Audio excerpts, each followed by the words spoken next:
Essa é a cena do momento, uma cena de um filme em que é retratado ali abuso sexual infantil. Vamos reagir a essa cena e vamos fazer algumas reflexões com a ajuda da filosofia? Preparado? Então vem comigo que depois da vinheta a gente começa.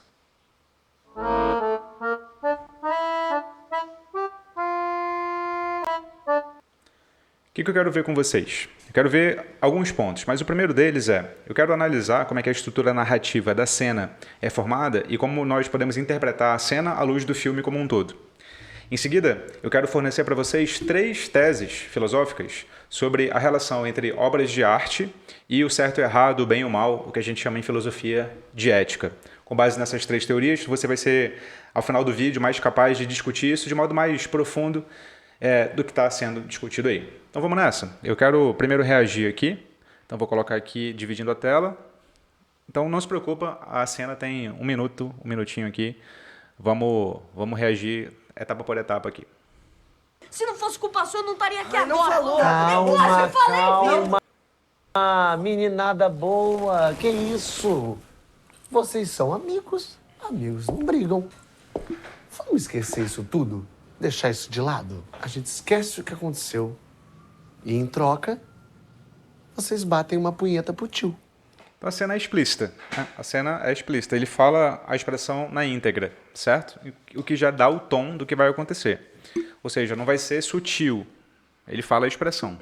Então a gente deve esperar isso da cena. Nada de sutileza. Mas vamos lá. O quê? A reação da criança não é normalizar. A reação da criança é espanto, se escandalizar. Nem ferrando. Que isso, preconceito nessa idade? E a reação do abusador é adotar um discurso um tanto quanto paradoxal com a sua atitude. A sua atitude é de abusador, só que o discurso que ele adota é o discurso típico de, no Brasil, uma pessoa mais alinhada à esquerda, né? Progressista. Nossa, preconceito? Vamos ver como é que ele assume essa persona aqui, esse personagem. Gente, é super normal. Vocês têm que abrir a cabeça de vocês. É super normal, vocês têm que abrir a cabeça de vocês. Ou seja, ele está materializando um discurso que é, pelo menos, o estereótipo da esquerda progressista. Então, há uma identificação aqui entre o abusador e a esquerda progressista, pelo menos no discurso, no estereótipo. Uma juventude retrógrada? Juventude retrógrada, ou seja, o retrógrado é encarado como inimigo, né? Então, o progressista, aqui por oposição, é o virtuoso. E aí? Você não tá pensando... Eu não, você! Você me pôs nessa, agora você me... E aí, de novo, aqui na cena, aparece ali, no primeiro plano desfocado, as crianças discutindo, constrangidas, e no fundo aparece ele ali, enfim, colocando o membro para fora. Então, até agora está explícito também. Tira, Pedro. Eu não te coloquei em nada, Como Bernardo. assim não me colocou? Quem pediu pra eu vir aqui junto com você? Mas é pra me ajudar. Como assim? Eu não vou fazer isso. E aí, eu que o vou. abusador pega a mão do menino e coloca ali. Então, aparece a cena de modo parcialmente explícito, porque não está mostrando de fato a mão lá no membro da pessoa, do abusador, mas mostra que o ato está acontecendo. Ferro, não. Eu Você acha que eu vou vou fazer isso? Não. E a criança tem aquela reação de, nossa, o que está acontecendo aqui, né? O mundo parou. Como assim? Todas as regras do bom senso que eu conheço até agora foram ultrapassadas. E aí vem uma sequência de cenas de dentro da cabeça do moleque, né? Sequências, isso já... A mudança de linguagem do filme já denota isso. Isso está passando dentro da cabeça do moleque, o moleque explodiu a cabeça, está gritando, e aqui tem o 5 contra 1, talvez aqui para vocês não dê para ver, mas à esquerda está uma mão com 5, aqui está a mão versus, e aqui à direita está o 1. 5 contra 1, uma referência à masturbação. Banana descascando, o ar de nojo, o braço do moleque sendo cortado, talvez é a sensação que ele queira passar, porque ele queria ter meu braço cortado agora, e está ele vomitando aqui.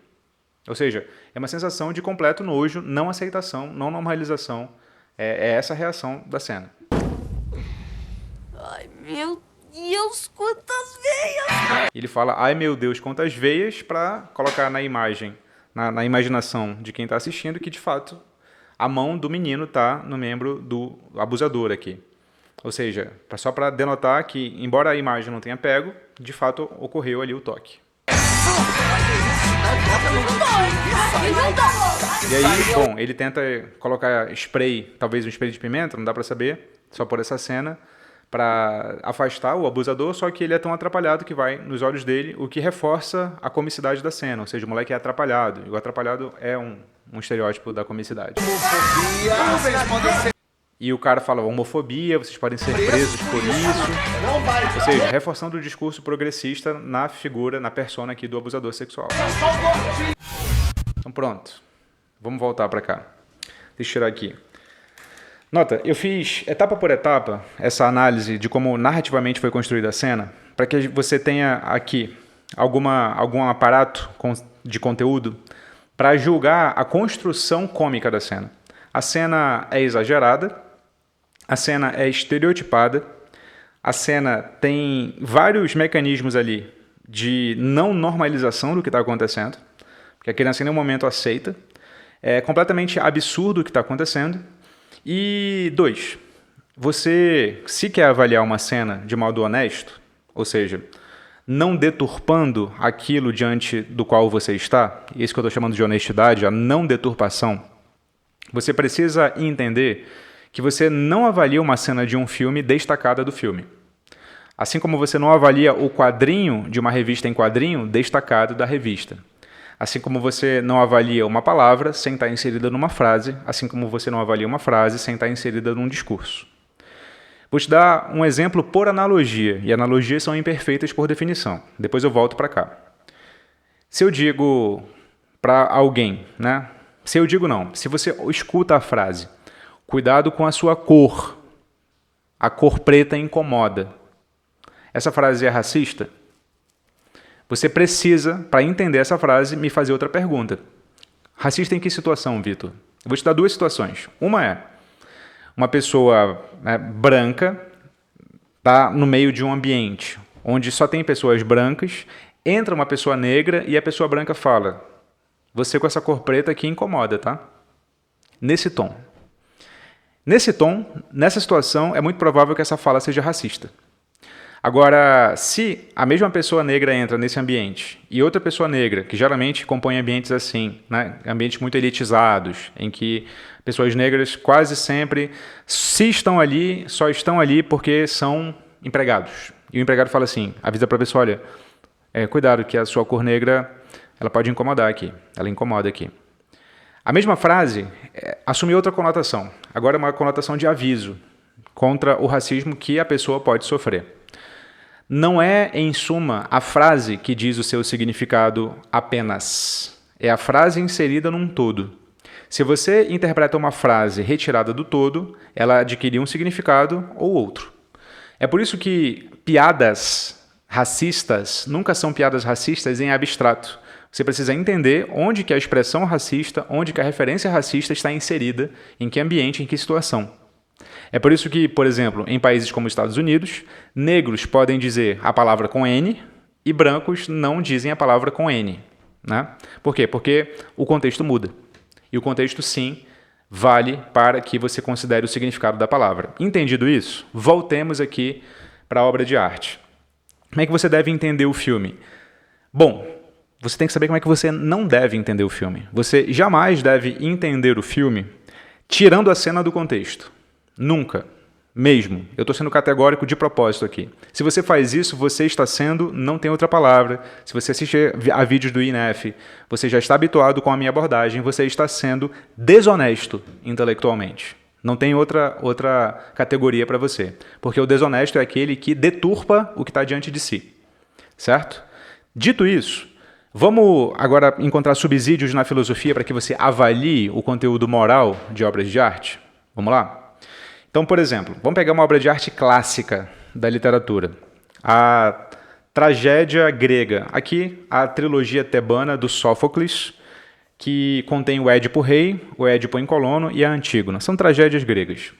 O Édipo Rei retrata alguém que assassina o próprio pai e tem um filho com a própria mãe, o Édipo. Essa obra é uma apologia ao assassinato do próprio pai e a ter relações sexuais com a própria mãe? Não. Percebe a diferença? Porque o fato de você colocar um enredo na sua obra de arte, seja um filme, uma tragédia ou um vídeo, não significa que você está fazendo a apologia daquilo. Você consegue me entender? Você pode dar determinados usos àquela mesma história, aquele mesmo enredo, a depender de como você organiza a história. Certo? Esse mesmo enredo, essa mesma tragédia, foi analisada de duas maneiras diferentes por dois grandes filósofos antigos. O primeiro deles, aliás, tem uma aula dele bem aqui, é o Platão. Principalmente no livro 10 da República, o Platão analisa ali se, ao construir uma cidade ideal, justa, nós devemos admitir os poetas, os criadores de narrativas ficcionais dentro da cidade. Porque os poetas retratam a realidade de modo deturpado. Por exemplo, eles retratam os deuses como se fossem humanos, quando na verdade os deuses não são daquele jeito, diz o Platão, na boca do Sócrates aqui, que é personagem da obra.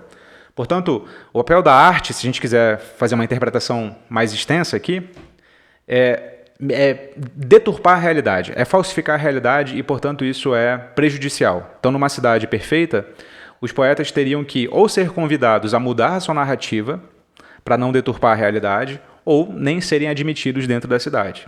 Então, é a origem de uma visão em relação à obra de arte um tanto quanto moralista, porque diz o que a arte deve ou não deve fazer, porque confunde a arte com um papel meramente cognitivo. E veja, há vários papéis na arte, eu não vou falar aqui sobre todos, mas tem uma aula aqui sobre a introdução à filosofia da arte, que se você se interessa pelo assunto, você vai gostar de ver. Em oposição ao Platão, existe o Aristóteles, principalmente nessa obra aqui, ó, A Poética.